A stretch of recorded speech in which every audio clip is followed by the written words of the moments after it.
otro archivo, que es un archivo de texto donde está una clave, ¿ya? Que si ustedes lo abren, ¿ya? Tiene ese número que está ahí. Un número de serie 100-477-92-553, que es importante, ¿ya? Ustedes lo pueden anotar o lo pueden copiar en el portapapeles, ¿no? Porque después esa clave o ese número de serie se las va a solicitar, ¿ya? Cuando ustedes instalen el programa. Entonces, cuando ya instalen, yo ya lo tengo instalado en el computador. Entonces, cuando ustedes instalen, que simplemente eso se hace, ¿ya? Eh,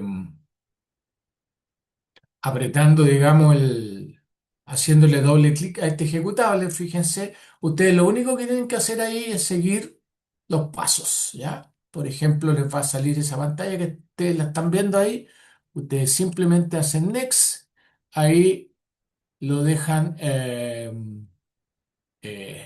le colocan aquí lo que tienen que hacer, digamos, ¿ya? Hacen next, next, next, y cuando ya lo tengan instalado, les va a aparecer, aquí yo, obviamente como ya lo tengo instalado, yo me voy a salir de acá, ¿ya? Entonces cuando ya lo tengan instalado, les va a aparecer, por ejemplo, vamos a reparar acá, vamos a hacer como que estuviéramos reparando o modificando, cualquiera de esas dos, ¿no es cierto? ¿Ya? Hagan next, ¿ya? Ahí hacen next también, ¿ya? Y instalan el software, ¿ya? Ahí simplemente, ¿no es cierto? Ustedes hacen sí, ya, ahí está instalando, ya, y luego finalizar. Pero ya cuando ustedes abren, ya, el software, ya, les va a aparecer eh, la interfase, ya, y ahí ustedes ya van a poder trabajar. Y probablemente, ¿no es cierto? Como ustedes lo van a instalar por primera vez, ahí les va a aparecer una pantalla donde ustedes tienen que colocar el número de serie que yo les había indicado anteriormente, ¿ya?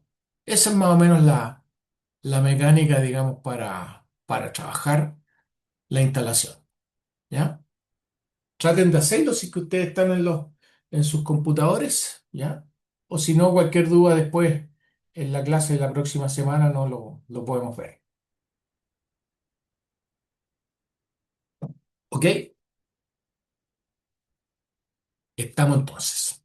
Entonces, eso es lo primero que vamos a ver ya hoy día, ya, que es la instalación, que es muy sencilla, ¿no? Entonces, la mayoría de ustedes debería no tener problemas en ese asunto bajando el software, ¿no? Acuérdense el número de serie que es importante. Entonces, ese número de serie es la licencia en el fondo que nos permite trabajar sin problemas, ¿no es verdad?, con este software, ¿ya? Está licenciado por la facultad. Bueno, entonces vamos a seguir ahora con nuestra clase. No sé si ustedes la están viendo ahí. Por favor, coméntenme si es que están viendo el slide que dice feedback o retroalimentación. ¿Lo están viendo? Sí, Sí, profe. profe. Bueno, entonces nosotros habíamos visto ayer los primeros conceptos, ¿no? Que utiliza la dinámica de sistemas. Habíamos visto los elementos más importantes, ¿ya? Eh, que aquí rápidamente los hacemos un breve repaso, ¿no es cierto? El concepto de reservorio, el concepto de procesos, convertidores, la interrelación y los límites, ¿ya? Con los símbolos que usa el software Stella, ¿no? Y también habíamos visto la analogía de estos símbolos, ¿no? Con lo que Jay Forrester planteó en su libro de dinámicas de sistema, que eran muy, muy, muy parecidos. Y también vimos, ¿no? La forma en que se pueden construir los diagramas de Forrester, ¿ya? Dando un ejemplo muy básico, ¿ya? De un estanque o de dos estanques que se interconectan, donde aparecía un flotador que era eh, un regulador de flujo, ¿no? Entre el estanque A y el estanque B, y otra llave que corresponde a un regulador del flujo de salida del estanque B, ¿no es cierto? Y habíamos visto que eso se podía hacer de esa forma, ¿ya? Como está ahí indicado, ya siendo riguroso con los diagramas de Forrester. Y también habíamos visto esto mismo, ¿no? A través de un diagrama que nos permite dibujar el software Stella, ¿no? Que se basa evidentemente, ¿no es cierto?, en los diagramas de Forrester. Después hemos visto un ejemplo, ¿ya? Muy sencillo también, en el cual vimos la dinámica de un sistema en el cual había un estanque con un determinado volumen, ¿ya? Máximo, ¿ya? O que podríamos nosotros definirlo como un volumen máximo, ¿ya? Y este estanque era alimentado por un flujo de entrada, ya de una cierta magnitud y un flujo de salida. Y habíamos visto también que dependiendo de las magnitudes de esos flujos de entrada y salida, nosotros podíamos tener un aumento en el volumen en función del tiempo lineal, porque estos son constantes, ¿no? Un volumen constante, ¿no? Cuando el flujo de salida es igual al flujo de entrada, y una disminución cuando el flujo de entrada, ¿no?, era inferior al flujo de salida, ¿ya? También habíamos hablado que ese mismo sistema lo podríamos representar a través de una ecuación diferencial muy sencilla, ¿ya? Donde la variación en el volumen con respecto al tiempo era igual a una constante, ¿no? A la diferencia entre el flujo de entrada y salida. Y si ustedes evidentemente aplican conceptos de cálculo diferencial, cuando ustedes integran, ¿no es cierto?, una constante, le aparece como resultado ya una línea recta, ¿no? Una ecuación lineal, como la que ustedes ven ahí representada. Bueno, eso lo habíamos visto, ya lo habíamos resuelto. Para los que grabaron la presentación lo tienen, ¿no? Ese, ese modelo, ¿ya? Muy, muy, muy simple, ¿ya? Y ahora lo que vamos a entrar a ver es el concepto de retroalimentación, porque si ustedes se fijan acá, en este mismo modelito, ¿no? No hay ningún control, ¿ya? Salvo, ¿no? eh, lo que señalamos ya, que eran los volúmenes de entrada y salida, pero no hay ningún control que hace el nivel, ¿ya?, sobre la magnitud, ¿no es cierto?, de los flujos, ¿ya? No hay ningún control. Entonces, cuando existen controles, ¿ya? Eso en el lenguaje de la dinámica de sistemas, estamos hablando de un concepto que se llama feedback o retroalimentación, que puede tener dos formas: una retroalimentación positiva, ¿ya?, y una retroalimentación negativa, ¿ya?, que es lo que vamos a ver a continuación.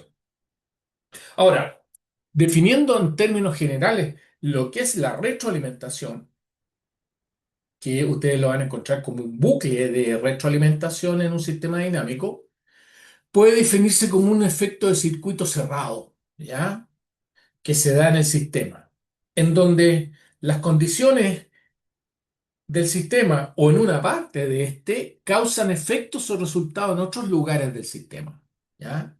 Las cuales a su vez, ¿ya?, esos resultados, ¿ya?, a su vez influyen en las condiciones originales para cambiarla. O sea, si nosotros lo representamos en una esquemita, esto sería esta situación que está acá. Tenemos ciertas condiciones que están provocando cambios, ¿no es cierto?, efectos en otros lugares del sistema, y por la acción de esos cambios, ¿no? Se producen ciertos resultados, ¿ya? Y esos resultados, ¿ya?, cambian las condiciones, ¿ya? Eso es una retroalimentación, ¿ya? ¿Ok? Entonces es muy, muy importante que ustedes tengan presente esta definición, porque a través de las retroalimentaciones los sistemas pueden controlarse, ¿ya? ¿Ya? Pero esas retroalimentaciones pueden llevar al sistema a una estabilidad, ¿ya?, pero también puede causar inestabilidad en los sistemas, ¿ya? Dependiendo de la magnitud, ¿ya? De cómo son esas retroalimentaciones. Entonces, lo primero que hay que tener presente, como digo, es el concepto de retroalimentación, pero también tenemos que hablar, ¿ya? De dos tipos de retroalimentación fundamentalmente, o dos tipos de feedback, ¿ya? Fíjense que, como lo habíamos mencionado anteriormente, ¿ya? El feedback o retroalimentación es un mecanismo por el cual una cierta proporción de la salida de un sistema se redirige a la entrada con señales que controlan su comportamiento. También lo podemos definir así. Y fíjense, nosotros lo podemos eso representar de esta forma también, ¿ya? Fíjense que aquí tenemos un input, ¿ya? ¿Ya? Que puede ser positivo, ¿ya? Que afecta al sistema, ¿ya? En el sistema ese input se transforma, ¿no es cierto? Genera outputs, ¿ya? Y la magnitud de ese output, ¿ya? Genera un proceso de cambio que afecta, ¿no es cierto? La magnitud del input. ¿Se fijan? Como está indicado ahí en ese diagrama, ¿ya? ¿Ok? Entonces, cuando el feedback, ¿ya? Es positivo, fíjense, o cuando hablamos de retroalimentación positiva, estamos hablando que va a tener esas características de ser positiva cuando cada vez que los cambios en un punto sobre un ciclo o un bucle de retroalimentación eventualmente trabajan su vía de regreso para reforzar o amplificar el cambio original. ¿Ya? Entonces, esta retroalimentación positiva se da cuando se promueven cambios en un sistema como respuesta a acciones que provocan alguna alteración en el mismo. Y generalmente estos cambios, ¿ya? Hacen que se amplifique la respuesta original, ¿ya? O el efecto original. Y fíjense que cuando estos mecanismos de retroalimentación positiva, ¿ya? Predominan en los sistemas, generalmente hacen que estos sistemas tiendan eventualmente a quedar fuera de control, ¿ya? Un ejemplo típico, ¿ya? Donde los mecanismos de retroalimentación positiva son los dominantes, ¿ya? Los podríamos encontrar, por ejemplo, en el área de la agricultura, en una explosión de una plaga, por ejemplo, ¿ya? Imagínense ustedes que tienen un cultivo, ¿no es verdad?, que genera alimento para una potencial plaga. Ese cultivo es invadido por pocos individuos pertenecientes, por ejemplo, a un tipo de insectos, y esos insectos se encuentran con un medio en los cuales no tienen depredadores, tienen alimento que podríamos considerarlo ilimitado, ¿ya? Y se empiezan a reproducir, ¿ya? Y en la medida que hay más insectos plaga, ¿ya? La tasa de reproducción es más alta, cada vez, ¿ya? Entonces, al final lo que uno observa es un crecimiento que tiene una forma exponencial, ¿ya? En la población de plaga, ¿ya? ¿Ok? Ahora, podemos ver un ejemplo de esto en el ámbito, por ejemplo, de lo que es el cambio climático, ¿ya? Fíjense ustedes que un ejemplo clásico de esta retroalimentación positiva se indica en este ejemplo donde la mayor cantidad de CO2 que hay en la atmósfera, ustedes saben que causa un aumento en la temperatura global de la atmósfera, ¿ya? Eso ya está archiconocido, ¿no es verdad? Entonces, fíjense que cuando ese CO2 aumenta, ¿ya? Se genera un aumento en la temperatura de la atmósfera y al aumentar la temperatura, ¿qué es lo que pasa a nivel planetario? Se reduce la capacidad de los océanos de retener el CO2 y por lo tanto aumenta la tasa de liberación de CO2 hacia la atmósfera. Y eso hace que se produzca una mayor, ¿no es cierto?, liberación de CO2 a la atmósfera y por lo tanto un mayor aumento en la temperatura, ¿ya? ¿Cómo lo representamos eso en un diagrama de tipo Forrester a través de Estela? De esta forma como está ahí. Fíjense que tenemos un nivel, que es la cantidad de CO2 o la concentración de CO2 en la atmósfera, ¿ya? Y tenemos un flujo que está representado acá con la liberación de CO2 desde los océanos, que es una de las fuentes importantes, ¿no? de CO2 hacia la atmósfera, ¿no? Los océanos. Evidentemente también está la parte terrestre, ¿no? Está la vegetación, están las acciones antrópicas, pero aquí lo estamos analizando fundamentalmente a través del efecto que tiene la liberación de CO2 desde el océano hacia la atmósfera, ¿ya? Entonces, producto de la concentración de CO2 que hay en la atmósfera, se genera una temperatura, fíjense, ¿ya? Una temperatura global de la atmósfera que a su vez afecta esa liberación aumentándola. ¿Se fijan? Entonces, si uno analiza la respuesta que tiene esta retroalimentación positiva, ¿ya?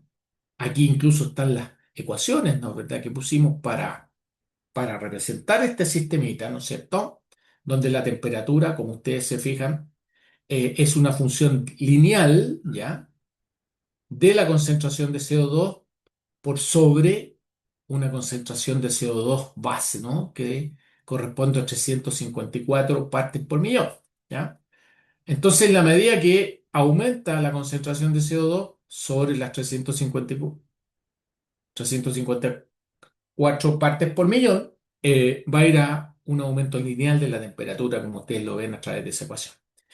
Y en la medida que aumenta la temperatura, también linealmente, como ustedes lo ven ahí en esa otra ecuación, se puede calcular la tasa de liberación de CO2. ¿Ya? Así. Entonces, si ustedes montan este sistemita, ¿ya? Van a tener una respuesta parecida a la que aparece acá en este gráfico. ¿Se fijan? ¿Ya? Estos son datos reales, ¿no es verdad? Que están desde el año 1960 al año 2016, donde se ha medido, ¿no? La concentración de CO2 en la atmósfera en partes por millón. Fíjense que en el año 1960 habían alrededor de 315 partes por millón y ya en el año 2016 se daba cuenta de una magnitud que estaba levemente por sobre los 403 partes por millón, ¿ya? De CO2 en la atmósfera. Ese es un ejemplo de retroalimentación positiva, ¿ya? Se amplifica la respuesta, ¿ya? Y lo contrario sucede con los feedback negativos, ¿ya? Fíjense que aquí se produce, ¿ya? Un feedback negativo cada vez que los cambio en un punto sobre el ciclo o bucle de retroalimentación eventualmente trabajan su vía de regreso al sistema para contrarrestar o atenuar el cambio original. O sea, es totalmente lo contrario de lo anterior, ¿ya? Entonces, estos sistemas donde predominan las retroalimentación negativas, ¿no es cierto?, tienden a la autorregulación y no son tan propensos a quedar fuera de control. Ahora, en los sistemas generalmente existen tanto feedback positivos como negativos, ¿ya? Y obviamente los negativos contrarrestan a los positivos y de esa manera los sistemas pueden estar autorregulados o estar muchas veces en equilibrio, ¿ya? Se da en la naturaleza, lo vamos a ver en algunos ejemplos a través del curso, ¿no? Por ejemplo, en la dinámica de poblaciones, ¿ya? Cuando dos poblaciones interactúan, en general pueden llegar a un equilibrio, pero de repente, si ese equilibrio se rompe, ¿no? ¿Ya? Estos sistemas quedan fuera de control, ¿ya? Bueno, entonces fíjense que el feedback negativo ayuda al sistema a permanecer estable en el tiempo, como se menciona, y se busca el equilibrio, estado original del sistema se mantenga, ¿no? Se busca que el equilibrio, estado original del sistema se mantenga, ¿ya? Ahora, como dije anteriormente, cuando este tipo de feedback se rompe, el sistema puede perder la estabilidad y eventualmente llegar al colapso, ¿ya? ¿Ok? Eso pasa muchas veces en la naturaleza, ¿ya? Y obviamente si nosotros conocemos, ¿no? Los mecanismos de cómo se producen estos feedback, nosotros podemos intervenir los sistemas, ¿no es cierto? ¿Ya? Para evidentemente manejarlos.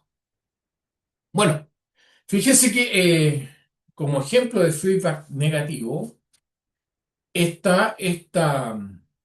este ejemplo que está acá, ¿no? En donde se menciona que un cuerpo, ¿ya? El ritmo de enfriamiento de un cuerpo, ¿ya? Es proporcional a la diferencia entre la temperatura del cuerpo y la temperatura del ambiente que lo rodea, ¿ya? Eso ustedes lo deben haber conocido en algún curso por ahí, como la ley del enfriamiento de Newton, ¿ya? Que nosotros la podemos aplicar, por ejemplo, en el caso de un frigorífico. Imagínense ustedes que tienen fruta que están cosechando ustedes, que tiene generalmente una temperatura más o menos equivalente a la temperatura del medio ambiente, ¿ya? Y ustedes colocan la fruta cosechada en un frigorífico que, por ejemplo, tiene 5 grados.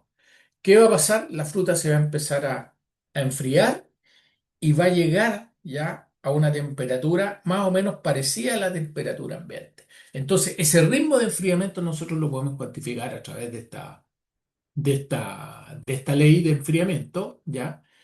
La que corresponde a un ejemplo, ¿no? De un feedback de retroalimentación negativa, ¿ya? ¿Y cómo representamos eso en un diagrama? Fíjense así. En este caso, la temperatura del cuerpo, ¿ya? Que es una medida del estado energético, ¿ya? La temperatura, ¿ya? La podemos representar como un nivel y esa tasa de enfriamiento, ¿ya? La podemos representar como un flujo, ¿ya? Que hace que el cuerpo se enfríe, ¿no es cierto? Por eso este flujo sale hacia acá. Y fíjense que la magnitud de ese flujo está regulada por el propio nivel, ¿ya? La temperatura del cuerpo, la temperatura del ambiente, que nosotros la podemos suponer constante, ¿no? ¿Ya? Que sería la temperatura, por ejemplo, del frigorífico, ¿ya? Que hay dentro del frigorífico, y otra constante que resume las características, ¿no es verdad?, del frigorífico en cuanto, ¿no es verdad?, a sus características en cuanto a las propiedades, digamos, térmicas, ¿no? Fundamentalmente. Entonces, si ustedes montan este modelito, ¿no? Con una determinada temperatura ambiente, ¿no? Un valor adecuado para el coeficiente de K y con una temperatura inicial del cuerpo, ustedes van a ver una respuesta más o menos que sigue esta tendencia que está ahí. Supónganse, parten con 90 grados, ¿ya? Colocan su cuerpo, ¿no? ¿Verdad? En un ambiente más frío, ¿ya? Y a medida que pasa el tiempo, ¿no? La temperatura va a empezar a disminuir a una tasa, a una cierta tasa, ¿no? Y a la larga se va a tender a estabilizarnos, ¿verdad? A una temperatura, como se menciona acá, de aproximadamente 10 grados Celsius, ¿ya? Ahora, matemáticamente esto se puede representar también a través de una ecuación diferencial, fíjense, ¿ya? Donde la variación de temperatura con respecto al tiempo es directamente proporcional a la diferencia entre la temperatura del aire y la temperatura del cuerpo, ¿ya? Y esa constante de proporcionalidad es la constante de enfriamiento, ¿ya? Que es propia, ¿no es cierto?, del material que se enfría y también tiene características asociadas, ¿no es verdad?, al material que está, en este caso podría ser, ¿no es cierto?, el, el frigorífico, ¿ya? Propiedades aislantes que tenga, digamos, ese frigorífico, ¿ya? ¿Ok? Bueno, otro ejemplo, fíjense de este de este feedback negativo podría ser un proceso de difusión. Fíjese que es muy parecido, ¿ya? Es muy parecido, digamos, a la ley anterior, pero tiene signo positivo, ¿ya? A diferencia del anterior, fíjense aquí aparece un signo negativo que implica, ¿no? Una pérdida, ¿no es cierto? En este caso de temperatura, ¿ya? A través del tiempo, ¿ya? Pero en este caso, fíjense que el proceso de difusión, ¿ya? Tiene signo positivo, ¿ya? Y este proceso de difusión, por ejemplo, ustedes saben que podría ser aplicado este modelo, un modelo de difusión, para representar la fotosíntesis bruta, ¿no? En donde, por ejemplo, el proceso de difusión de CO2 hacia el espacio intercelular desde el medio, ¿no? A través de los estomas, en donde la tasa de difusión, ¿ya? Es directamente proporcional, ¿ya? A la diferencia entre la concentración de carbono que hay en el aire, ¿no? Y la concentración de carbono que hay dentro del espacio intercelular. ¿Ya? ¿Ya? El CI representa el pool de carbono en el espacio intercelular en términos de concentración, que lo podemos medir en micromoles de CO2, ¿no? ¿Verdad? ¿Ya? Y Ca es la concentración de CO2 atmosférico, ¿ya? Que nosotros podríamos considerarla como una constante, ¿no? Eh, También medida en micromoles de CO2, ¿ya? Fíjense que aparecen estas constantes que son propias, ¿no? De las características estomáticas, ¿no? ¿Verdad? Que es la conductancia estomática, ¿ya? Que en este ejemplo la podemos medir como un mol por metro cuadrado por segundo, ¿ya? Este valor G. Y también aparece la difusividad, ¿ya? Que para el caso del CO2, ¿no? Tiene un valor aproximado de 1,56 metros cuadrados por segundo. Entonces, este modelito también lo podemos representar, ¿ya? A través de un diagrama, ¿ya? Ustedes esto lo conocen como la primera ley de Fick, ¿no? Y probablemente a lo mejor en fisiología vegetal, ¿no? ¿Verdad? O en algún curso de ecofisiología le habrán mencionado esta ley. Aquí la podemos cuantificar, fíjense, ¿ya? Entonces, ahí está el proceso de difusión, ¿ya? El ingreso del CO2 hacia el espacio intercelular, ¿ya? El cual está regulado, ¿ya? Por estos coeficientes, ¿ya? Por la concentración de CO2 atmosférica. Y aquí, fíjense, está la retroalimentación, ¿no es cierto? ¿Ya? El efecto que tiene el nivel, ¿ya? Sobre la magnitud del flujo que va hacia dicho nivel, ¿ya? ¿Ok? Bueno, hay otros ejemplos también donde aquí, si bien no lo tenemos cuantificado, pero se los voy a mencionar, ¿ya? En donde operan, por ejemplo, para la regulación de temperatura en el ser humano, operan mecanismos de termorregulación, ¿ya? Que son ejemplos de feedback positivo y negativo, ¿ya? Por ejemplo, cuando hay fiebre, ¿ya? Cuando la temperatura del cuerpo es mayor a los 37 grados, se produce excesiva sudoración, lo cual apunta a que se evapore, ¿no? Esa sudoración sobre la piel, tendiendo a enfriarla, ¿no es cierto? Un mecanismo que tiende, digamos, a bajar la temperatura, ¿ya? Y lo contrario sucede, por ejemplo, cuando la temperatura corporal es menor de 37 grados. ¿Qué es lo que pasa normalmente ahí? Se desencadena un proceso conocido como termogénesis tiritante. La persona empieza a tiritar y esa termogénesis tiritante genera calor tratando, ¿no es cierto?, de aumentar el calor corporal para alcanzar el nivel de temperatura original o normal. Obviamente todos estos mecanismos, ¿no es cierto?, el aumento de sudoración, o bien en el caso de la termogénesis tiritante está regulada por mecanismos hormonales, ¿no es verdad? Donde interviene el sistema nervioso, ¿ya? Y son bastante complejos, ¿ya? Pero son ejemplos de mecanismos de control que tiene el organismo en este caso para mantener la temperatura a un nivel relativamente constante, donde los procesos biológicos no se pueden llevar a cabo de forma normal. Bueno, en las poblaciones también pueden haber mecanismos, ¿no? Y aquí fundamentalmente, ¿no? Los mecanismos de regulación tienen que ver fundamentalmente con la regulación, por ejemplo, en una población que asumimos es cerrada, ¿ya?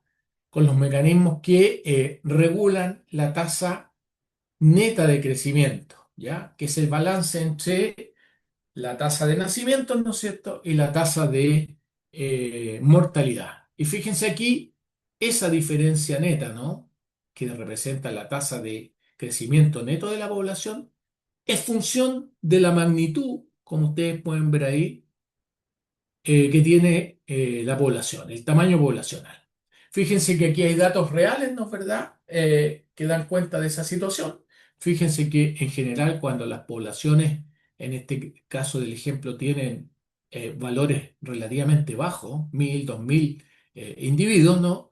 En general, ¿no es cierto?, la tasa de incremento tiende a mantenerse constante. Pero llega un momento dado Cuando la población excede, por ejemplo, los 3.500, 4.000 individuos, en el caso del ejemplo, esa tasa de incremento neto tiende a disminuir violentamente, ¿ya?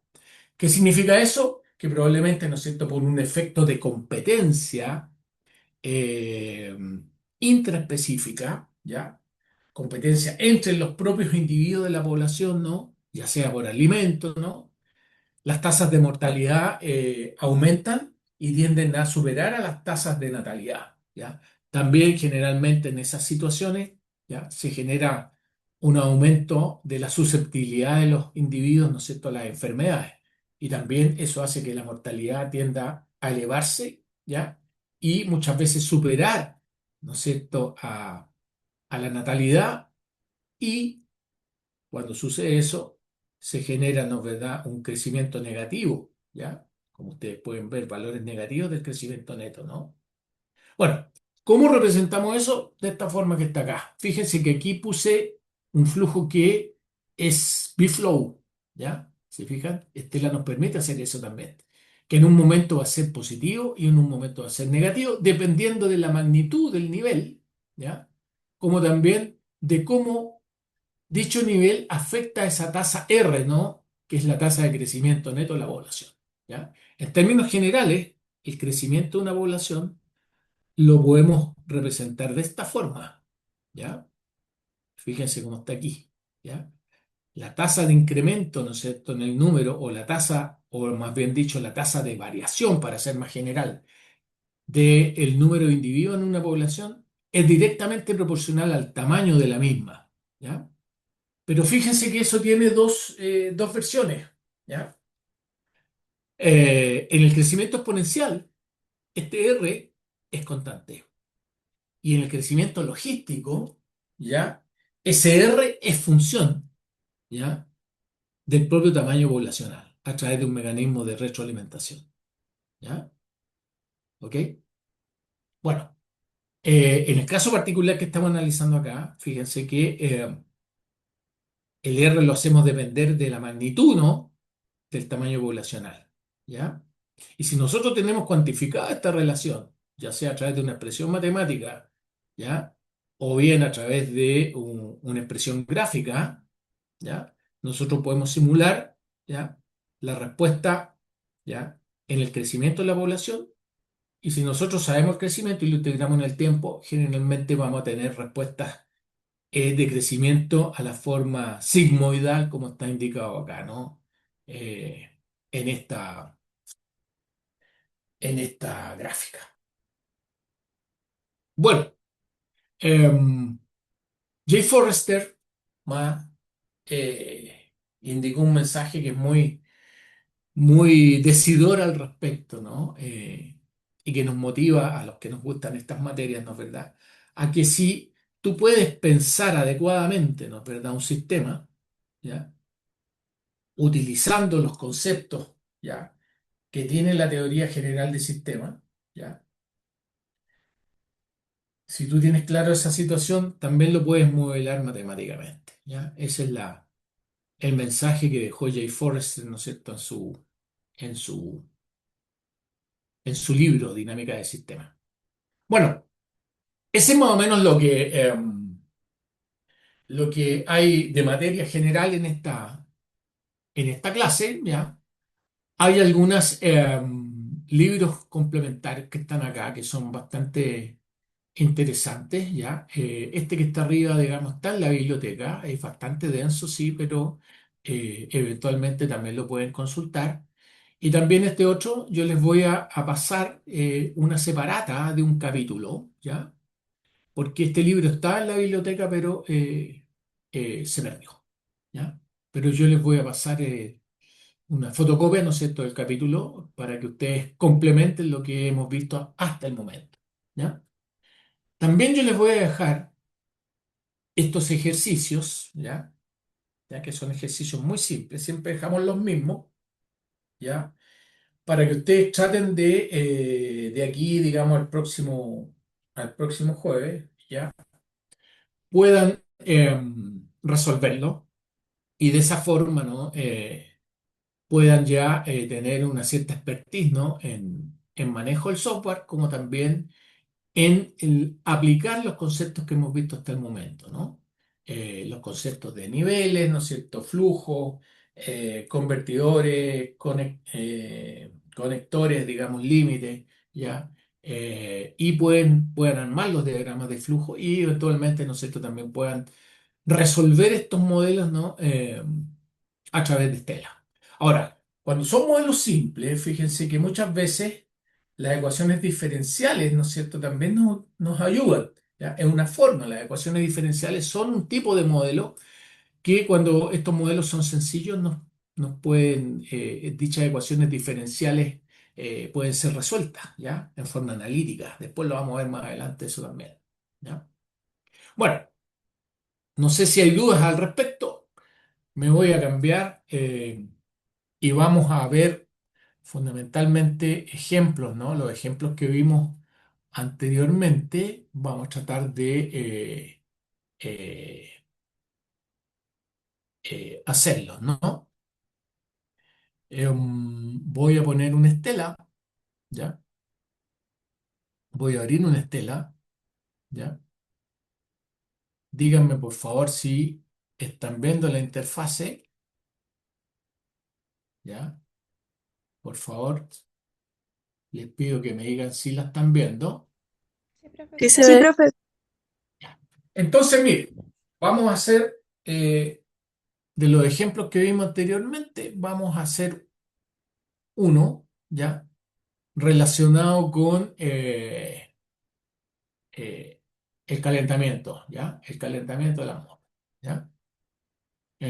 Tengan a mano por ahí el- el diagrama y nosotros habíamos dicho que la concentración de CO2 en la atmósfera, ¿ya? Que la vamos a tratar como un nivel, ¿ya? Aquí le vamos a poner CO2, ¿no es cierto? Así lo vamos a llamar, CO2, ¿ya? De la atmósfera,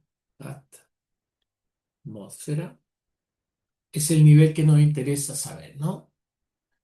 O estudiar, ¿ya? Fíjense que yo le puse esto aquí, yo le puedo aumentar el tamaño aquí para que se vea mejor, ¿ya? Y también aquí, fíjense en Model, ¿ya? En la pantalla Model, yo puedo ir a Model Pref, ¿ya? Y puedo aumentar, ¿ya? El tamaño de ciertos elementos. Por ejemplo, aquí los convertidores los voy a hacer más grandes y también, Profe, profe, perdón, consulta está presentando la estela que no se ve nada. sí, no se ve nada y como me dijeron recién que lo estaban viendo. Que ahora se ve el puro PPT. Ya, a ver, voy a cambiar aquí, déjenme cambiar entonces ahí, voy a compartir, ya, y aquí deberíamos estarlo viendo. Eh, ahí debería de estarlo viendo. ¿Lo ven ahí? Ahí sí. Sí, ahí sí, profe. Entonces, ¿qué es lo que hice yo aquí? Aumenté el tamaño, ¿no? A través de esta herramienta que está acá. Y también le aumenté el tamaño de las letras, ¿ya? Acá. En Model Press, ¿no es verdad? Fui ahí y aquí le cambié el tamaño de la letra, ¿ya? Eso es lo que hice simplemente ahí, ¿ya? Eh, aquí tiene otras herramientas, ¿no? ¿Verdad? Pero que generalmente no las utilizamos. Normalmente en esta parte manejamos el tamaño de los convertidores, ¿no es cierto? Y el tamaño de las letras para que quede más claro, ¿no? El diagrama, ¿ya? Entonces, habíamos dicho que este CO2 atmosférico, ¿ya? Aumentaba producto de un flujo, ¿no es cierto? Que era la tasa de liberación del CO2, ¿ya? Que la representamos con esa sigla, ¿ya? Todo esto lo estamos haciendo en MAP, en la pestaña MAP, ¿ya? Y habíamos dicho también que producto de la concentración de CO2 en la atmósfera, ¿ya? Se genera una temperatura de la misma, ¿no? Una temperatura atmosférica que eso lo vamos a poner como una variable auxiliar, como un convertidor, ¿ya? Que va a ser la temperatura de la atmósfera, ¿ya? Creo que lo habíamos representado de esa forma, temperatura atmosférica, ¿ya?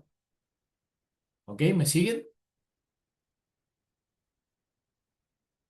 ¿Estamos claros hasta el momento?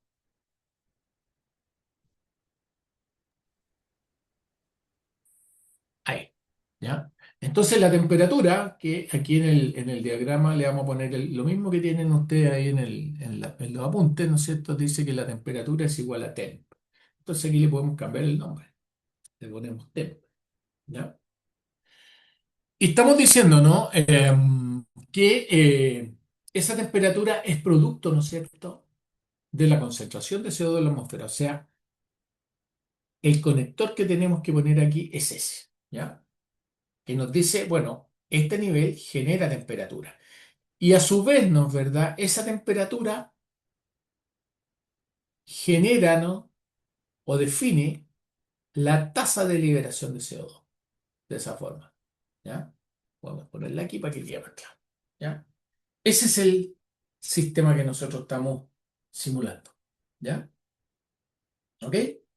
Entonces, luego que ya lo hemos definido, ¿ya? Ya podemos cambiarnos a la pestaña Model y ahí nos aparecen todos los elementos que nosotros hemos puesto, que son tres, en este caso, un nivel, un flujo, ¿ya? Y un convertidor con signos de interrogación. Entonces, nosotros tenemos que definir los valores. Siempre sugiero partir definiendo los valores de los niveles. En este caso, el nivel de CO2 de la atmósfera lo vamos a definir, ¿ya? Y vamos a partir con 315, ¿ya? Partes por millón. Aquí colocamos las unidades ppm, ¿ya? 315 partes por millón, ¿ya? Y ahí le hacemos OK, ¿ya? Entonces, en la medida que ya uno define el valor de ese nivel, el valor inicial de ese nivel, fíjense que desaparece, digamos, el signo de interrogación. Sigamos definiendo nuestro sistema. La temperatura en función del CO2 atmosférico, ¿ya? Hacemos doble clic en el convertidor y fíjense qué es lo que aparece aquí. Nos dice que la temperatura, hay que poner una expresión matemática ahí, ¿ya? Pero nos dice acá que la temperatura se definió en función del CO2 de la atmósfera, como ustedes pueden ver ahí, ¿ya? Entonces aquí tendríamos que anotar la ecuación, que nos dice que la temperatura va a ser 14, ¿no es cierto?, más, ¿ya? Em, 0,01, 0,01. Siempre hay que usar separador de decimales con punto acá, por, ¿ya? La diferencia que hay entre el CO2 de la atmósfera, ustedes lo pueden anotar ahí, ¿ya? Manteniendo las mismas siglas a cómo se definió, o bien haciéndole clic aquí, ¿ya? Y lo colocan en la ecuación, tal cual, y ahí es menos. Menos, ¿no es cierto? 354, que es el nivel normal o de referencia que tiene el CO2 atmosférico, ¿ya? Y las unidades, ¿no es verdad?, son grados Celsius, ¿ya? Vamos a ponerle aquí grados, ¿no es verdad?, Celsius, ¿ya? OK, ¿ya? Y finalmente, tienen que ustedes definir la tasa de liberación de CO2, que es función de la temperatura, ¿ya? Ahora, si esto se midió en partes por millón, la tasa asociada a ese nivel va a estar medida en partes por millón por unidad de tiempo, como aparece aquí abajo, ¿ya? Y ahí, ¿qué nos está diciendo? Que la liberación de CO2 es función de la temperatura. Entonces, tenemos que colocar aquí la expresión matemática, ¿no es verdad? Que nosotros la habíamos definido como 0,13, 0,13 por la temperatura, ¿ya? ¿OK? Y ahí estaría listo nuestro sistema. Está totalmente definido, ¿ya? Entonces, para chequear que esté todo completo, ¿ya? Nosotros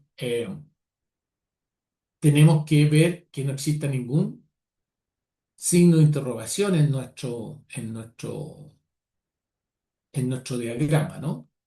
Y después ahí podemos ver el sistema de ecuaciones que automáticamente se generó, donde está el nivel, fíjense, la concentración de CO2 de la atmósfera es igual a la concentración de CO2 de la atmósfera en el tiempo anterior, más la tasa de liberación multiplicada por S de T. ¿Ya?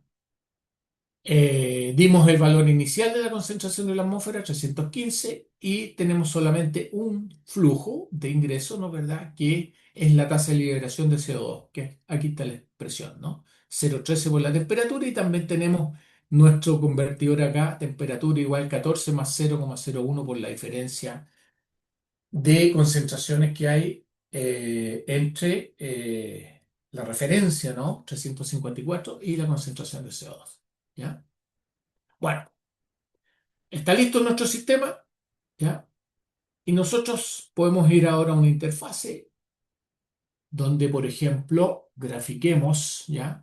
Ponemos un gráfico, fíjense que cuando yo pincho el icono de gráfico, el cursor del mouse se me transforma en ese mismo icono, pincho el panel, ¿ya? Eh, puedo fijar el gráfico acá, ¿ya? Fíjense ahí, ¿ya? Hago doble clic y aquí yo tengo todos los elementos, ¿ya? Todos los elementos, ¿ya? Yo voy a elegir, por ejemplo,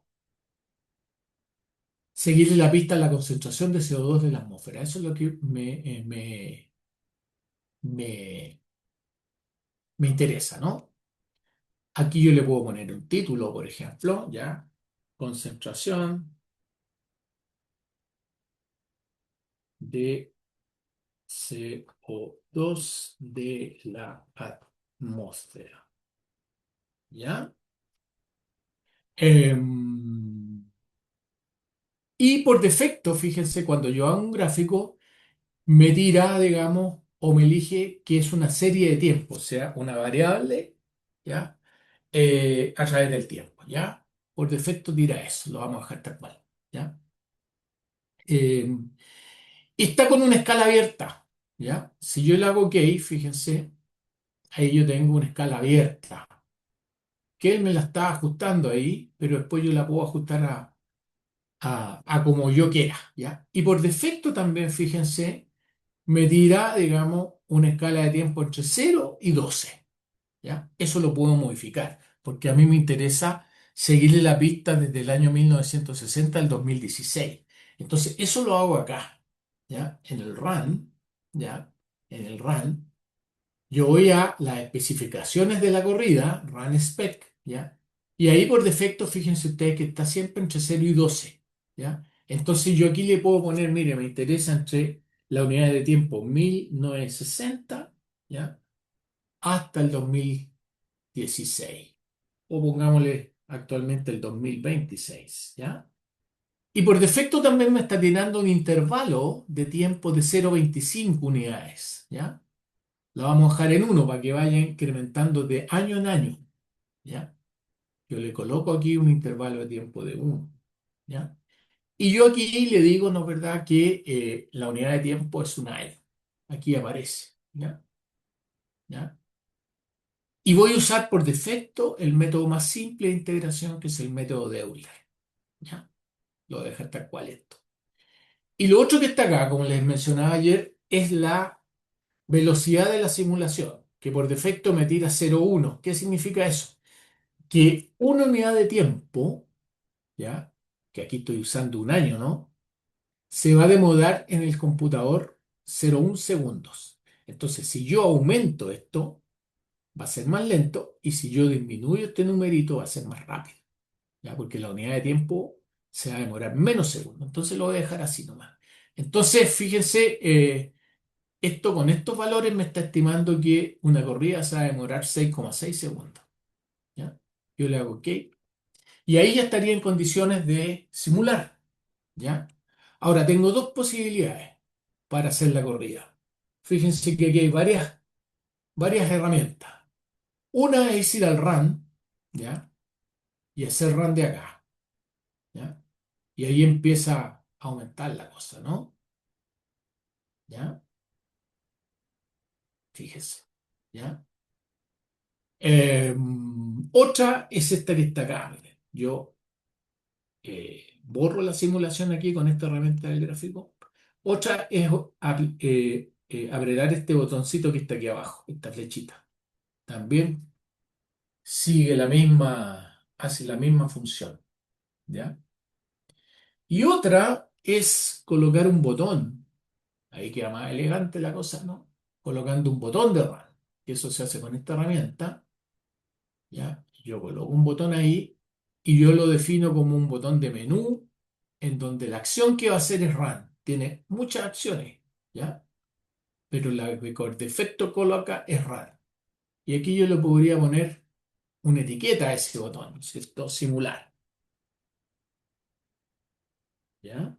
Simular o correr, lo que ustedes quieran. Y ahí me queda así. Entonces también yo puedo ahora apretar ese botón y hacer la simulación, ¿ya? ¿Ok?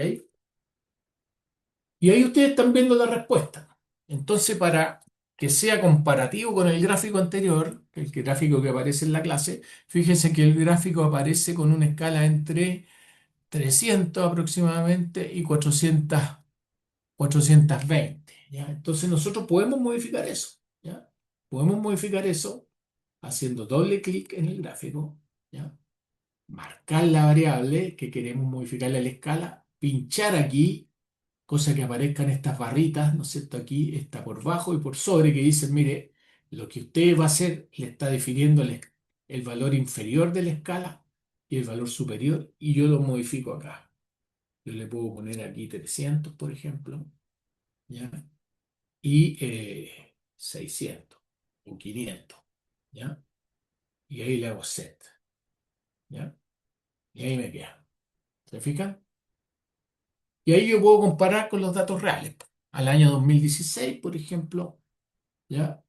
Esto tenía más o menos ahí 418, nos dice. ¿Ya? Fíjense que cuando yo aprieto el mouse, el botón izquierdo del mouse, y me desplazo por el gráfico manteniéndolo apretado, me despliega ahí, fíjense arriba, me está desplegando un valor, ¿ya? Y ahí yo puedo ver el valor, ¿ya? De la variable, ¿ya? El CO2 atmosférico, fíjense ahí, 416 más o menos en el año 2016, ¿ya? Y con esta tendencia, ¿no? En el año 2026 vamos a llegar más o menos a 427 partes por millón, ¿ya? De acuerdo a este modelo. Ahora, lo que también yo puedo hacer es colocar una tabla acá para ver los valores, ¿ya? Y esa tabla es esta que está aquí, ¿ya? Lo pincho, ¿ya? Y la puedo pegar acá y en forma análoga a los gráficos, ¿ya? Yo la puedo fijar aquí y también al hacerle doble clic yo puedo elegir la variable, ¿no? Que quiero desplegar en esa tabla. En este caso, ¿no es cierto?, el CO2 de la atmósfera, ¿ya? Y ahí me aparece, digamos, la tabla con los valores. Después van a ver ustedes que esa tabla yo la puedo, estos valores yo los puedo exportar a Excel, por ejemplo, para hacer otro gráfico o para hacer otro análisis, ¿ya? Entonces, cada vez que corro, ¿no? Evidentemente, ¿no es cierto?, me cambian los valores, ¿ya? Entonces, ya ahí tenemos, ¿no es cierto?, un ejemplo que le vamos a salvar y vamos a poner, aquí se salva muy simple, ¿ya? File, ¿no es cierto?, save o save as, ¿ya? Lo vamos a salvar, ¿ya? Aquí lo vamos a salvar en, en el escritorio, ¿ya? De mi computador y vamos a poner, ¿no es cierto?, liberación de CO2. Modelo de liberación de CO2, ¿ya? Guarda. Fíjense que cuando se guarda, ¿ya? Voy a ir a ver ahí lo que me guardó, ¿ya? No sé si lo están viendo en mi escritorio ahí, ¿ya? Voy a poner el escritorio. Guarda dos archivos, ¿ya? Eso es importante que se lo explique. Guarda dos archivos, ¿ya? uno que se llama, déjenme ir al escritorio aquí, que de repente se me pierde el mouse acá.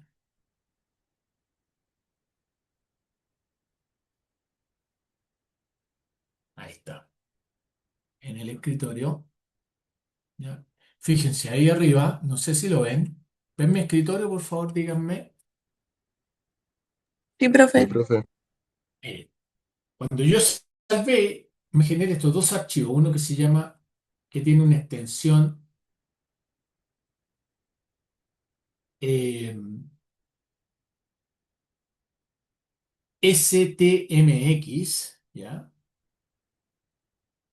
Y otro que tiene una extensión, un archivo temporal, que tiene una extensión que se llama, eh, aquí lo estoy viendo, ISDB, ¿ya? Esa es la extensión. Ese es un archivo temporal interno del sistema, ¿ya? Que no tiene mayor importancia, uno lo puede borrar, ¿ya?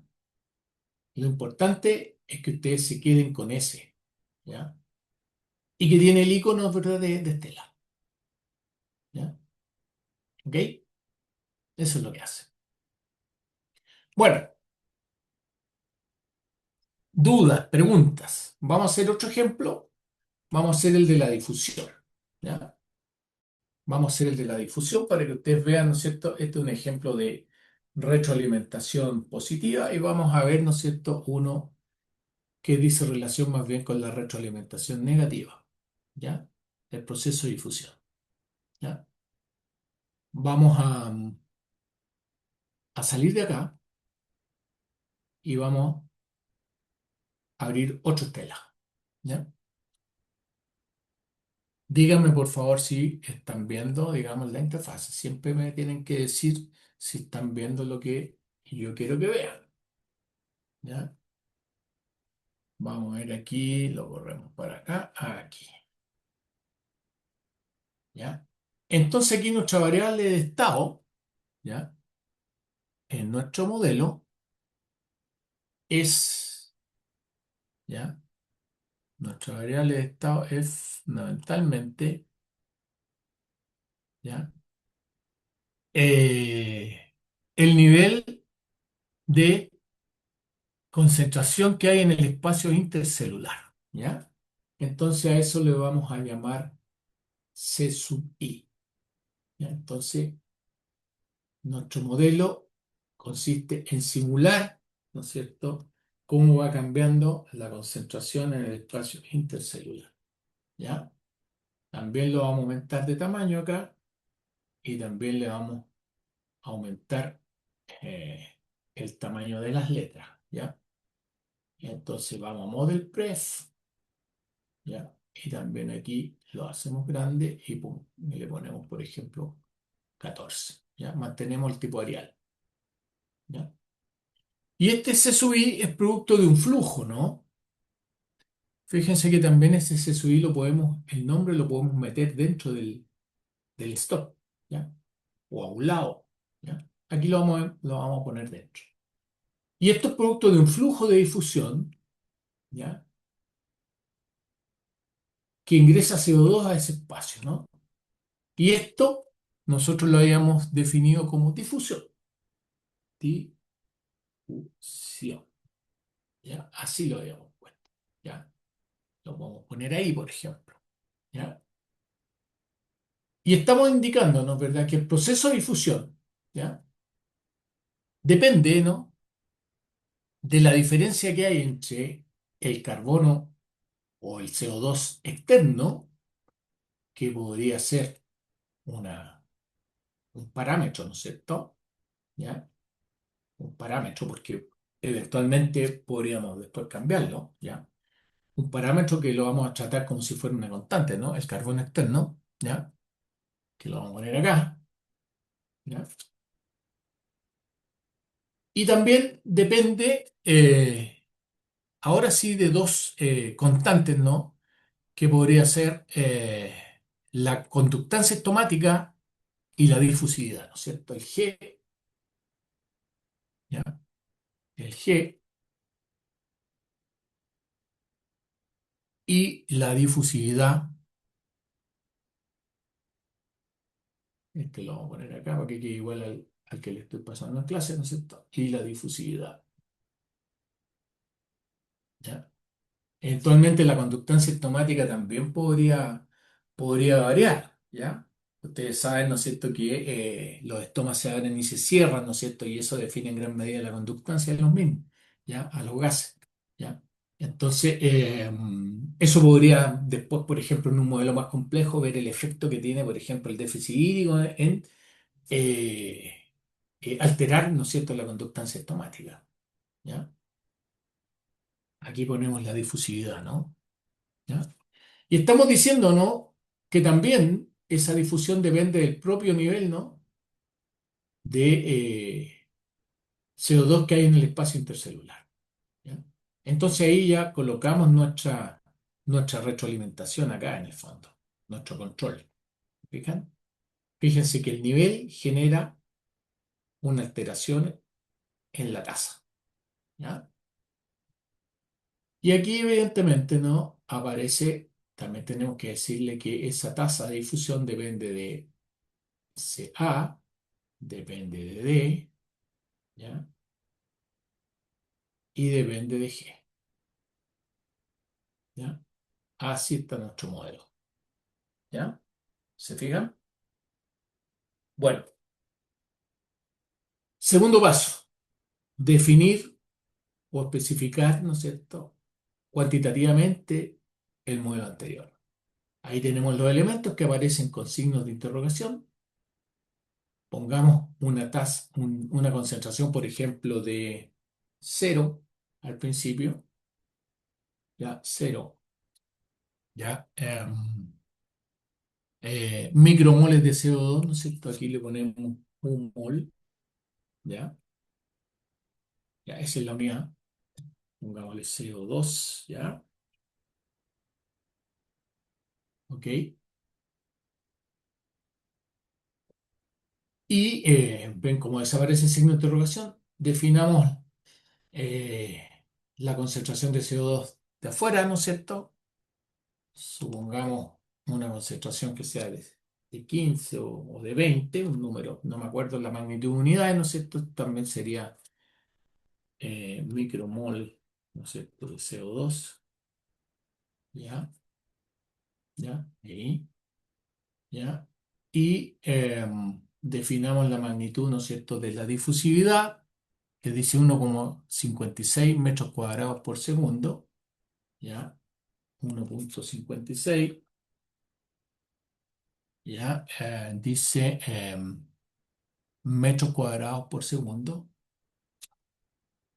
m cuadrado, creo que se puede poner aquí por segundo, así, o por S nomás, ¿ya? Así, bien, me aceptó. Y la conductancia estomática, que es un mol por metro cuadrado por segundo, ¿ya?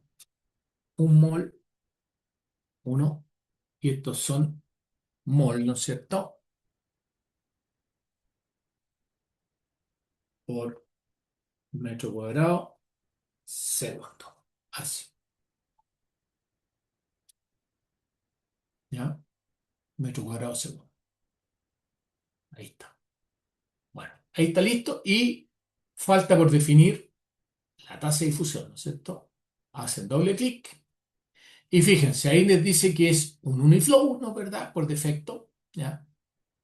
Y depende de todas estas variables y coeficientes, ¿no? Depende del propio nivel, depende de la concentración de CO2 externa, ¿no? De la difusividad, ¿no es cierto? Y de la conductancia estomática.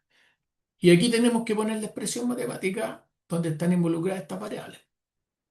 Si yo no las coloco todas, el modelo, el software me va a decir que está incompleto. ¿Ya? Tengo que colocarlas todas porque yo dije que todas estas eran las que definían la tasa de difusión. Entonces aquí ponemos la ecuación, ¿ya? D, ¿ya?, por G por paréntesis, ¿no?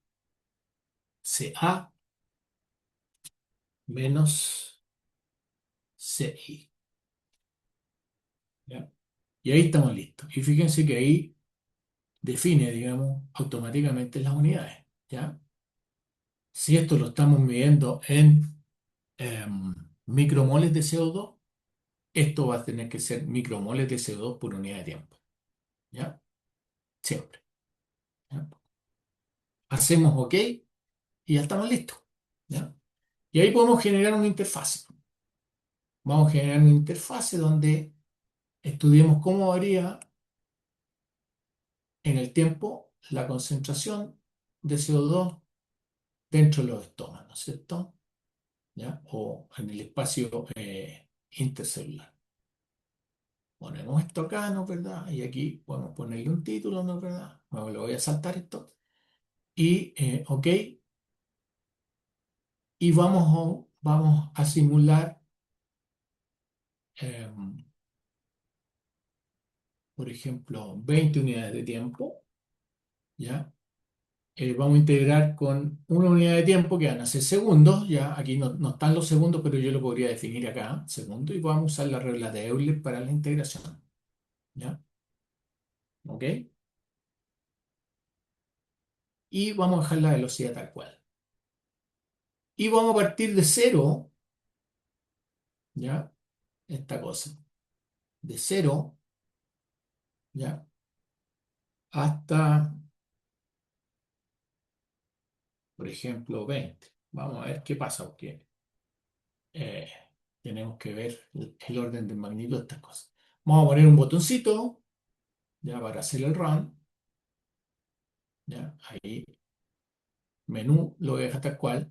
Fíjense que si yo no le cambio aquí, me aparece run como etiqueta. Y ahí estamos listos, ¿ya? Eh, y simulado. Fíjense, así fue la cosa. Va aumentando, ¿no es cierto? Ahí fue muy rápido, ¿ya? Y evidentemente me salió muy fuera de la escala.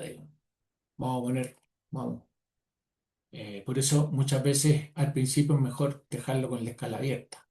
Entonces yo lo dejo con la escala abierta, le saco eso ahí, ¿ya? Y ahí hago la simulación. Fíjense cómo fue la cosa. Fue súper rápido, ¿ya? Y llegó en un poco tiempo a esta magnitud, ¿ya? OK. Fíjense, corro de nuevo y así, ¿ya? Fue súper rápido, ¿ya? Ahora, si yo quisiera, por ejemplo, variar esta, este coeficiente, ¿ya? Por ejemplo, dice 20 aquí. Si yo le coloco, digamos, por ejemplo, 15 ahí, ¿ya? Yo podría observar alguna diferencia en el sistema. ¿Se fijan? Yo corro con 15, ¿ya? Y la cosa se me transforma así, ¿ya? ¿OK? Entonces ahí está, digamos, puesto ese modelo, ¿ya? Ahora, yo podría, digamos acá, como es muy rápido todo, eso lo podría analizar hasta un tiempo de 2, digamos, nomás, ¿ya? Yo podría modificar ese run spec, ¿ya? Podría usarlo hasta 2, ¿cierto? Y ahí utilizar fracciones de segundo, 0,25, por ejemplo. Yo voy a tener 4 puntos nomás ahí, ya probablemente, ¿ya? Y fíjense, ahí yo lo podría ver en una escala de tiempo más pequeña, ¿no? Y lo otro que podría hacer, fíjense, así como yo estoy modificando este valor acá, ¿ya? Yo podría ver la respuesta que tiene simultánea, ¿no? A diferentes valores de CA. Entonces, yo podría poner esta herramienta aquí, ¿ya? Un slider al cual le asocio el valor de CA, ¿ya? Y poder yo hacer un análisis de sensibilidad a esos valores. Fíjese que por defecto me tira entre 14 y 16, pero yo le podría poner, por ejemplo, entre 5, ¿no es cierto? Y 20, ¿ya? 20, ¿ya? Con un free float que me pone hartos decimales, ¿no? Aquí yo podría cambiarle también eso, ¿ya? pero generalmente yo lo dejo por free float y me pone hartos decimales. ¿Ya? Fíjense, ahí me aparece, ¿no es cierto?, que yo estoy diciendo que voy a simular entre 5 y 20 y yo me puedo desplazar aquí, ¿ya? Y cambiarle el valor o anotarlo directamente ahí abajito. ¿Ya? Por ejemplo, 5 y 20. Y yo este gráfico lo hago comparativo. Pincho dos veces, ¿no es verdad? Y le digo que va a ser comparativo. ¿Ya? Y lo vamos a hacer entre 0 y 20 y 30, por ejemplo. ¿Ya? La concentración la vamos a hacer variar entre máximo, mínimo 0 y un máximo de 30. ¿Ya? C. Fíjense, ahí está el modelo. Entonces, vamos a partir con 5. Vamos a hacer un reset del gráfico. ¿Ya? Vamos a partir con 5 y vamos a ver la respuesta, ¿no es cierto?, en la tasa. ¿Ya? Fíjense, así fue con 5. Si yo le aumento ahora, por ejemplo, a 8,5, qué sé yo, ¿qué es lo que pasa? Así. ¿Ya? ¿Y qué es lo que pasa acá? Si sigo aumentando. ¿Ya? Así. ¿Ya? Y así sucesivamente hasta llegar a 20. ¿Ya? Entonces, ahí ustedes se pueden dar cuenta que yo puedo hacer un análisis de sensibilidad de cómo responde el sistema, ¿no es cierto? En este caso, cómo responde la concentración de CO2 interna, ¿no es cierto?, a los cambios de CO2 externos. ¿Ya? Eso es lo que se llama un análisis de sensibilidad muchas veces. Después lo vamos a ver en detalle. ¿Ya? Y si ustedes se fijan acá, ¿ya?, en la medida, ¿ya?, que va aumentando la concentración de CO2, el flujo va disminuyendo. ¿Ya? Fíjense cómo lo podemos ver eso. ¿Ya? Aquí me corrí para al lado, me quedó el gráfico anterior, pero por una situación de gráfica, ¿no es verdad? Cuando ocurre esto, digamos, lo que hay que hacer es cambiarse pestaña y volver. ¿Ya? ¿Y qué hay? Entonces yo podría poner un gráfico aquí donde me interesa analizar cómo cambia, digamos, la tasa de difusión. ¿Ya? La tasa de difusión en el tiempo. ¿Ya? Y fíjense, ¿ya? Vamos a poner esto en cero. ¿Ya? Vamos a ponerlo en cero todo. Hay una herramienta que permite hacer todos los devices, ponerlos en cero, ¿ya? A través de otro botón que dice Restore All Device, ¿ya? Pero eso lo vamos a aprender después.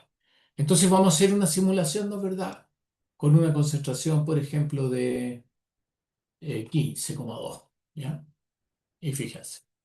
Hacemos nuestra simulación, así va variando, digamos, la concentración de CO2 cada vez, ¿no es cierto?, va aumentando, pero a una tasa, como ustedes pueden ver, decreciente, ¿ya? Y prácticamente al final, ¿no?, de los 2 segundos, ¿ya?, Eh, la tasa de difusión, digamos, muy baja, ¿ya? Entonces ahí está el sistema entendiendo el equilibrio, ¿no? Eso es retroalimentación negativa.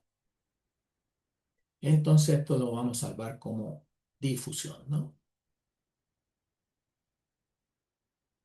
eh, Salvar también en el escritorio como difusión. Difusión de CO2, que es el primer proceso, ¿no?, de la fotosíntesis. ¿Ya? Entonces, después, indudablemente, podemos incluso armar un modelo, ¿no es cierto?, simulación de fotosíntesis considerando la difusión. Después ese CO2 involucra una transformación, ¿no es cierto?, ese CO2 en otras moléculas intermedias hasta después esas moléculas transformarlas en azúcares, ¿no? Y tener un modelo de fotosíntesis. ¿Ya? ¿Ok? Bien. eh, ¿Cómo seguimos? Vamos a hacer un ejemplo, ¿ya?, que está asociado donde ustedes van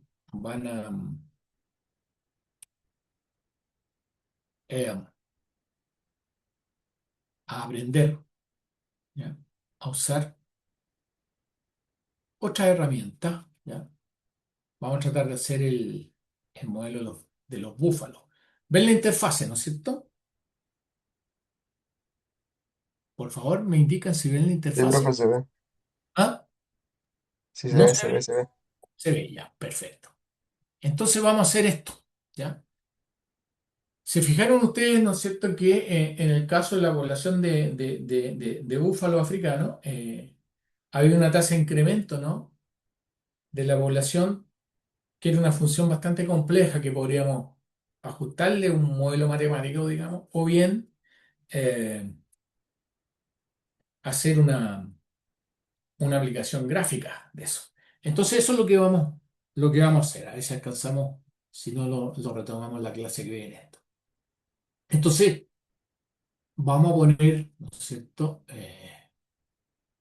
Y vamos a representar como n, ¿no?, el tamaño de la población, ¿ya? Y vamos aquí a colocar un flujo, que es la tasa de incremento neto, ¿no? ¿Ya?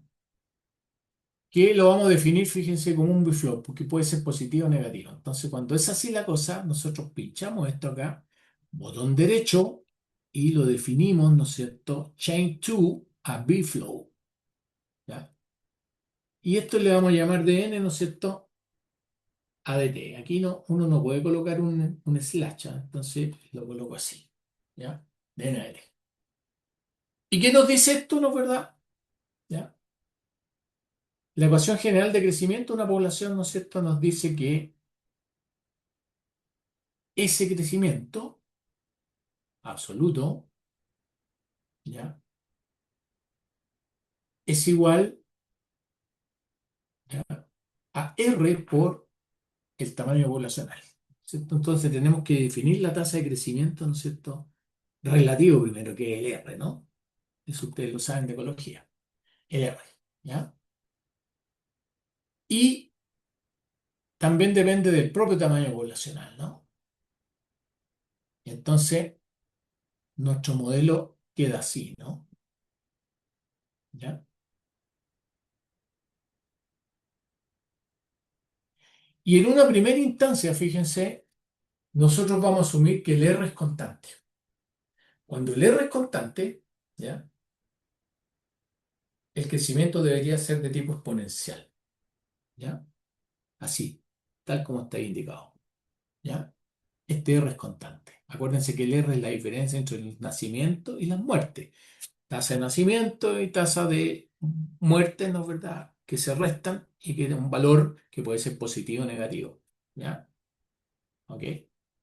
En este caso lo vamos a asumir, ¿no es cierto?, como constante, ¿ya? Y vamos a asumir un valor inicial, ¿no es cierto?, de 0,12, ¿ya? Un 12%, ¿ya? Entonces aquí definimos esto rápidamente, ¿no es cierto? 12%, 0,12, como estamos hablando de incrementos anuales, ¿no es cierto? Vamos a hacer que esta unidad, el R, tiene 1 partido por año, así, ¿ya? Una fracción anual de incremento, ¿ya? Eh, Estos son miles de individuos, ¿no es cierto? O individuos, ¿no es cierto? Aquí podemos poner miles o individuos nomás. Individuos, ¿ya? Ok. Y vamos a definir al principio que hay más o menos, supongamos que hayan 50, ¿ya? Una población chiquitita, ¿ya? Y la tasa, así, estamos suponiendo que es directamente proporcional, la tasa de incremento poblacional es directamente proporcional al tamaño de la población, ¿ya? Fíjense que ahí yo estoy definiendo la ecuación, ¿ya? Y aquí me dice individuos por unidad de tiempo. Y vamos a simular, ¿ya? Ahí está listo el modelo. Vamos a simular 50 años, ¿ya? Vamos a poner un gráfico acá, eh, donde nos va a interesar seguir la pista al tamaño de la población, ¿ya? Y vamos a simular 50 años. Vamos a hacer un run spec del tiempo 0 al 50, y vamos a integrar con un intervalo de un año, ¿ya? usando la regla de Euler, que es la más simple. ¿Ya? Entonces ahí ya podemos eh, hacer la simulación. Y esto le vamos a fijar la escala entre... eh, la vamos a dejar abierta para ver qué número nos dice para después poder fijar la escala. ¿Ya? Entonces hacemos un run, ¿ya? Ponemos un botón, ponemos un botón, ya de menú con run y simulamos los 50 años. ¿Ya? Y ahí esperamos, ¿no es cierto? Y ahí nos sale. Fíjense cómo crece la población. Si el R no cambia, la población crece exponencialmente. ¿Se fijan? ¿Ya? Y eso también está indicando que cuando el R es constante en una población, ¿ya? Y si no hay eh, depredadores, si el alimento es ilimitado, ¿no es cierto? Esta retroalimentación es de tipo positiva, ¿no? Que generalmente tiene una respuesta, ¿no? Como ustedes la ven acá, exponencial, ¿ya? ¿Ok? Ese es crecimiento exponencial, se fijan así, con R constante. Pero ¿qué es lo que pasa si este R, ¿ya? ¿Ya? Es función de n, ¿ya? Fíjense. Nosotros le vamos a decir ahora que este R es función de n, ¿ya? Y lo hacemos así, ¿ya? Fíjense que cuando nosotros hacemos eso, que es nuevo, ¿no es cierto? Es una interrelación nueva que indicamos, que le hicimos en map, ¿ya? Nosotros nos vamos a model y fíjense que ahí nos sale. Usted tiene que definir, ¿no es cierto?, la función R en función de n. Entonces, modificamos eso, ¿ya? Y ahí ya no es 0,12, ¿ya? Usted está diciendo que en función de n tengo que poner una expresión matemática o un gráfico, ¿ya? A veces cuando yo no sé la expresión matemática, puedo hacer uso de un gráfico, ¿ya? Que con más tiempo se les voy a explicar en la próxima clase, ¿ya? Entonces aquí yo podría poner un condicionante, ¿no es cierto? Fíjense, va a ser 0,12 si es que la población, por ejemplo, es de 3.500 bisontes o menos, ¿ya? Entonces yo podría poner esto como una condicional acá, es decir, si en inglés, ¿cierto? El tamaño de la población es inferior a 3.500, entonces, then, fíjense que eso lo marca con azul, ¿ya? SR es constante, ¿ya? Es de 0,12, ¿ya? Y si no, else, tendríamos que poner ahí una expresión, ¿no es cierto?, que nos diga que el R baja linealmente hasta hacerse a cero con un valor de 6.000, ¿ya? Que eso ya lo vamos a hacer la próxima semana porque ya nos está pillando el tiempo, ¿ya? Pero quédense con esa tareita, pequeña tarea, donde qué expresión matemática deberían colocar acá, ¿no? ¿Verdad? Para representar esa bajada lineal, ¿no? De R en función de n, ¿ya? Eso es muy, muy elemental, ¿ah? Si n es menor de 3.500, entonces R tiene un valor de 0,12. Si no, sería más o menos una cosa así, ¿no es cierto? Donde parte con 0,12, pero empieza, digamos, a bajar hasta hacerse cero, más o menos cuando la población de individuos llega a 6.000, por ejemplo, ¿ya? Y después vamos a ver la respuesta que tiene esto, la próxima clase. Bien, no sé si hay dudas, Profe, consultas, dígame. respecto a cuando uno instala el Estela, como pide el número, ¿eso deja solo para un dispositivo como entrar, digamos, con el usuario o se puede más de uno? No se puede, tú vas con el ejecutable y lo instalas en otro computador con el mismo número. Ah, ya, gracias. Es una licencia, digamos, abierta. ¿Ya? Ok, eso. Profe, ¿puede subir los archivos de los ejemplos, porfa? Sí, por supuesto, los voy a subir para la próxima semana, los vamos a tener listos, todos estos ejemplos chiquititos que hice, se los voy a subir y vamos a terminar la próxima clase. Al principio de la próxima clase les voy a terminar este ejemplo para que vean, digamos, la respuesta que tiene el modelo de estos bichos, ¿ya? Ya cuando el R, digamos, es variable, y ahí representa una retroalimentación negativa en este caso. ¿Mm? Bien, no sé si hay más preguntas, dudas. Estamos listos entonces. Chao, profe, cuídese. Chao, que tengan buen fin de semana. Chao. Profe, cuídese que le muy bien. Chao, profe. Chao, profe. Chao, profe, nos Chao, profe, vemos. cuídese. Chao. Chao, chao.